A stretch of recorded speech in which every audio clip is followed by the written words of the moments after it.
नमस्कार, जयसिंगपूर नगरी न्यूज मध्ये आपलं सहर्ष स्वागत। पाहूया आजच्या दिवसभरातील काही ठळक घडामोडी। नवभारत शिक्षण मंडळाच्या कार्यकारिणी सदस्यपदी दामोदर सुतार यांची फेरनिवड। सांगली येथील नवभारत शिक्षण मंडळाच्या कार्यकारिणी सदस्यपदी हेरवाड तालुका शिरोळ येथील दामोदर सुतार गुरुजी यांची फेरनिवड करण्यात आली आहे। खासदार विशालदादा पाटील यांच्या हस्ते त्यांचा सत्कार करण्यात आला। नवभारत शिक्षण मंडळाची वार्षिक सर्वसाधारण सभा शांतिनिकेतन लोक विद्यापीठातील स्वातंत्र्य सैनिक धोंडीराम माळी रेड कॉर्पेट सभागृहात झाली। यावेळी वार्षिक सभेच्या अध्यक्षस्थानी विशालदादा पाटील होते। दामोदर सुतार यांनी अनेक सहकारी सामाजिक, सांस्कृतिक, आर्थिक, शैक्षणिक संस्थांमध्ये प्रदीर्घ काळापासून काम केलं आहे।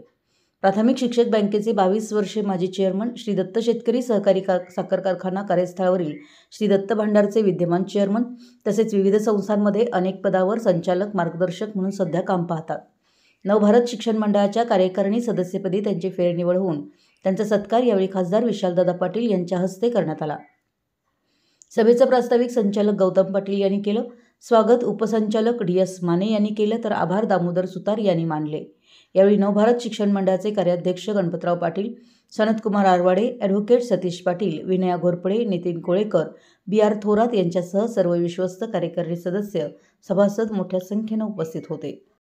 आमच्या जयसिंगपूर नगरी न्यूज चॅनलला लाईक करा, सबस्क्राइब करा आणि हो, स्क्रीनवर दिसत असलेला व्हॉट्सअप नंबर तुमच्या मोबाईलमध्ये ॲड करा। पाहत रहा जयसिंगपूर नगरी न्यूज चॅनल।